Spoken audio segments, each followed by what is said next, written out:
Assalamualaikum warahmatullahi wabarakatuh. Perkenalkan, nama saya Geza Hairana. Saya berasal dari kelas 10 TP3. Di sini saya akan menjelaskan tentang interaksi sosial, komunikasi sosial, sosialisasi sosial, institusi sosial, dan juga dinamika sosial. Jadi, tonton terus sampai akhir ya.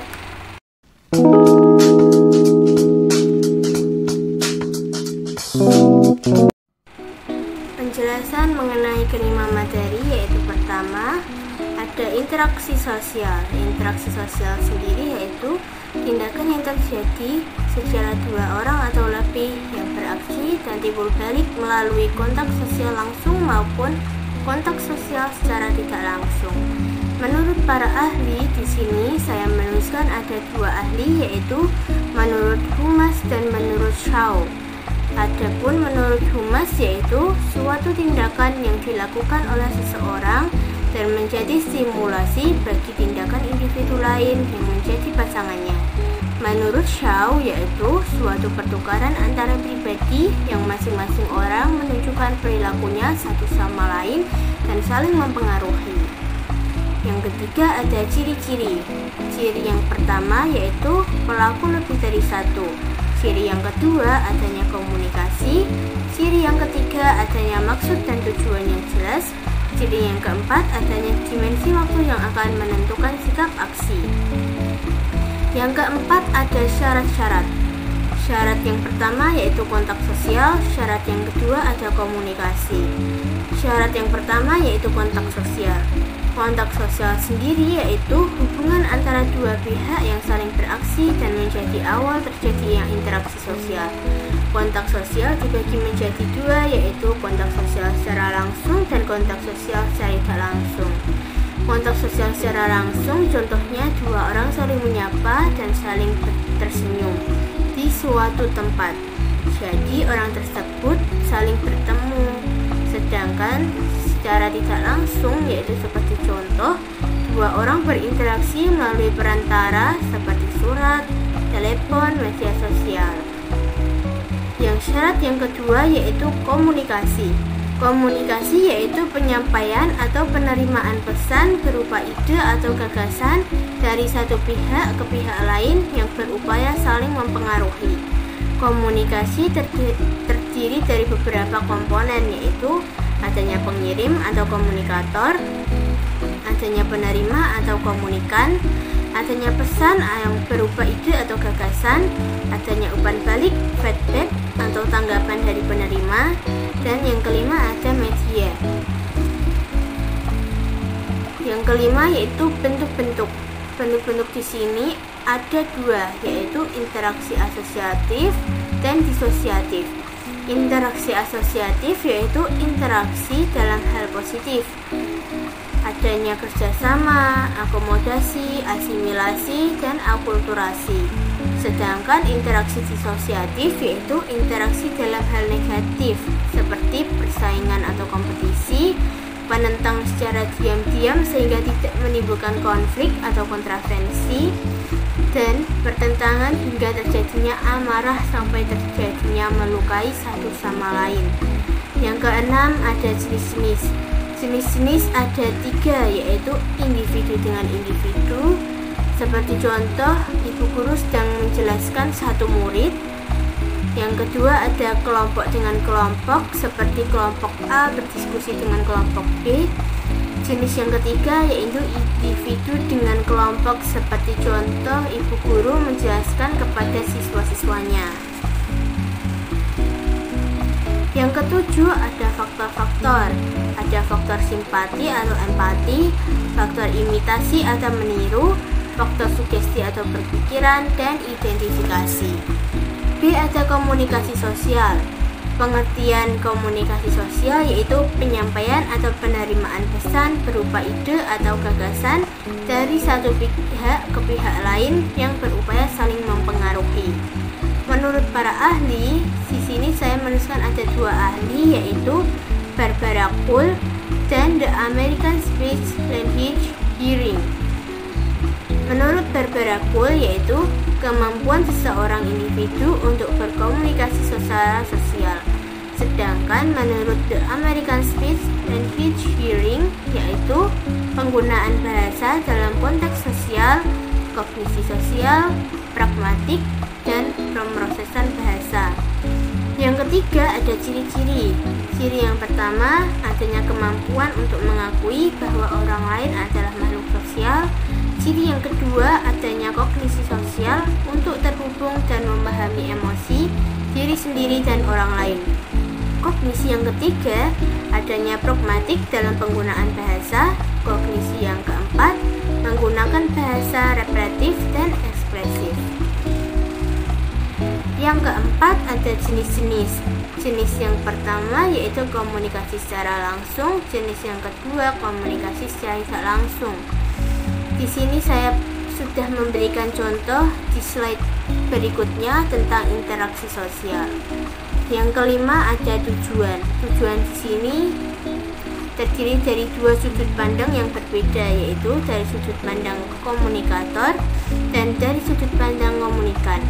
Dari sudut pandang komunikator yaitu untuk memberi informasi kepada komunikan, sedangkan dari sudut pandang komunikan untuk memahami pesan dari komunikator. Yang keenam ada syarat-syarat. Syarat yang pertama adanya pengirim atau sender. Syarat yang kedua adanya penerima atau receiver. Yang ketiga ada pesan atau message. Yang keempat adanya media atau alat untuk berkomunikasi. Yang kelima adanya umpan balik atau feedback. Ketujuh ada faktor-faktor. Faktor yang pertama adalah faktor noise atau gangguan dalam komunikasi. Faktor yang kedua adanya konteks atau pesan dalam menentukan keberhasilan dalam komunikasi. C ada sosialisasi sosial. Pengertian dari sosialisasi sosial yaitu suatu proses pemindahan ide dari masyarakat ke individu. Menurut para ahli, di sini saya menuliskan ada dua ahli yaitu Pater L. Becker dan David Gaslin. Menurut Pater L. Becker yaitu proses belajar untuk menjadi anggota yang dapat berpartisipasi dalam kehidupan bermasyarakat. Sedangkan menurut David Gaslin yaitu proses belajar yang dialami oleh seseorang untuk dapat memperoleh pengetahuan. Yang ketiga ada bentuk-bentuk. Bentuk-bentuk pertama yaitu sosialisasi primer, yaitu sosialisasi yang kita terima dari kecil berasal dari keluarga. Sosialisasi sekunder yaitu sosialisasi yang kita terima dari luar sekolah, dari luar keluarga, yaitu dari sekolah, teman, dan lain-lain. Yang keempat ada tujuan. Tujuan yang pertama, kemampuan untuk dapat beradaptasi. Tujuan yang kedua, kemampuan menjaga keutuhan bermasyarakat. Tujuan yang ketiga, kemampuan untuk hidup bermasyarakat. Yang kelima, ada agen-agen. Di sini saya kelompokkan menjadi 4, yaitu keluarga, sekolah, teman, dan media massa. Yang keenam, ada tahap-tahap. Tahap persiapan, tahap meniru, tahap siap bertindak, dan tahap penerimaan kolektif. Yang ketujuh ada faktor-faktor. Faktor yang pertama yaitu noise atau gangguan dalam komunikasi. Faktor yang kedua ada konteks atau peran dalam menentukan keberhasilan dalam komunikasi. D. Institusi sosial. Institusi sosial yaitu lembaga yang beranggota dan terdiri dari masyarakat yang berkumpul karena memiliki satu visi dan misi, atau bisa disebut dengan tujuan yang akan dicapai. Menurut para ahli, di sini saya menuliskan ada dua ahli yaitu Mayor Pulak dan W. Hamilton. Menurut Mayor Pulak yaitu suatu sistem yang terkait dengan aturan yang kompleks dengan berbagai macam adat istiadat untuk mempertahankan nilai penting dan kehidupan bermasyarakat.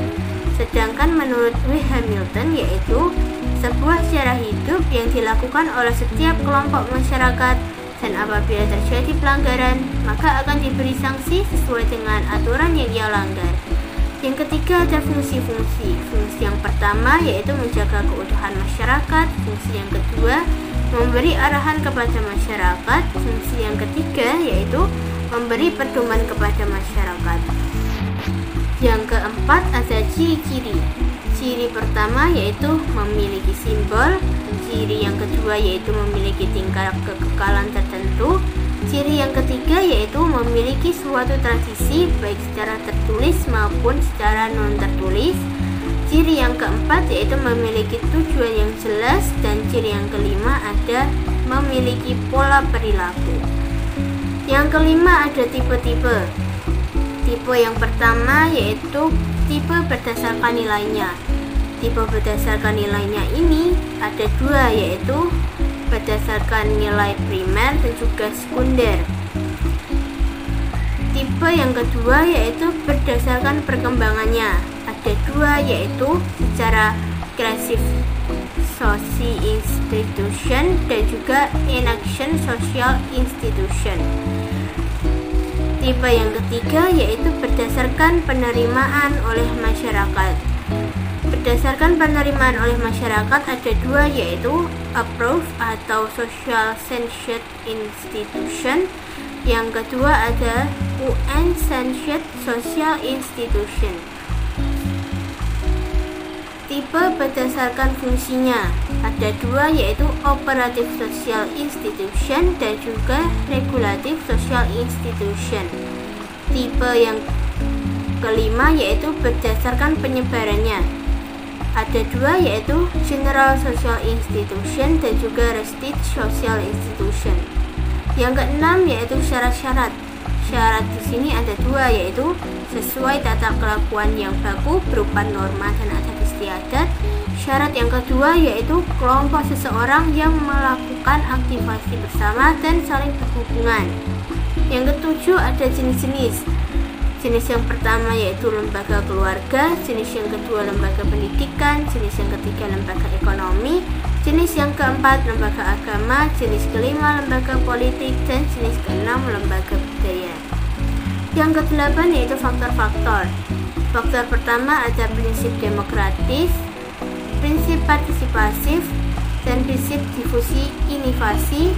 Yang keempat pemberdayaan. Yang terakhir yaitu dinamika sosial. Pengertian dinamika sosial yaitu serangkaian bentuk problematik kehidupan yang dialami oleh individu atau kelompok yang melakukan bentuk mobilisasi sosial dengan cepat sehingga mengubah keteraturan sosial yang sudah berlaku di masyarakat. Yang kedua, pengertian menurut para ahli. Di sini saya menuliskan ada dua ahli yang berbeda, yaitu Surjono Soekarto dan juga Sir Jordan Stone. Menurut Surjono Soekarto yaitu perubahan sosial dalam masyarakat yang mengalami berbagai bentuk permasalahan yang bisa dilakukan perorangan atau kelompok. Menurut ahli yang kedua yaitu bentuk tindakan yang dilakukan oleh seseorang untuk mencapai tujuan tertentu guna mengetahui maksud utama dalam kebutuhan tersebut. Yang ketiga ada ciri-ciri. Ciri yang pertama yaitu adanya motif yang sama antara individu satu dengan individu lainnya. Yang kedua, muncul akibat-akibat interaksi yang berlainan secara satu dengan lainnya karena tumbuh rasa ketergantungan dan kecakapan individu yang terlambat. Ciri yang ketiga, memiliki organisasi kelompok. Ciri yang keempat, mengubah norma pedoman tingkah laku anggota kelompok yang mengatur sebuah interaksi di suatu kegiatan atau aktivasi untuk mencapai tujuan bersama. Yang keempat ada bentuk-bentuk. Bentuk-bentuk tersebut yaitu perubahan nilai sosial, norma sosial, pola perilaku individu dan kelompok, struktur sosial, kelas sosial, dan sistem pemerintahan dalam suatu masyarakat. Yang kelima ada jenis-jenis. Jenis yang pertama yaitu kelompok primer. Kelompok primer sendiri yaitu kelompok yang terjadi di mana anggota mengenal, dekat, dan berhubungan erat dalam kehidupan sehari-hari. Kelompok yang kedua yaitu kelompok sekunder, yaitu kelompok yang berinteraksi secara tidak langsung. Kelompok yang ketiga yaitu kelompok formal, yaitu bentuk kelompok dengan adanya peraturan atau anggaran dasar AD dan anggaran rumah tangga ART. Kelompok yang keempat yaitu kelompok informal, yaitu kelompok yang tumbuh dan proses interaksi, daya tarik, dan kebutuhan seseorang dalam lingkungan tertentu. Yang keenam ada faktor-faktor. Faktor pertama yaitu faktor internal, seperti bertambah atau berkurangnya penduduk, pertentangan, terjadinya pemberontakan. Faktor yang kedua yaitu faktor eksternal, seperti lingkungan alam, peperangan, dan pengaruh kebudayaan lain. Itulah tadi penjelasan tentang interaksi sosial, komunikasi sosial, sosialisasi sosial, institusi sosial, dan juga dinamika sosial. Untuk lebih jelasnya, kalian bisa pause terlebih dahulu untuk lebih bisa mendalami apa pengertian dari satu persatu, ciri-ciri, fungsi, tujuan, dan lain-lain. Sekian penjelasan dari saya. Wassalamualaikum warahmatullahi wabarakatuh.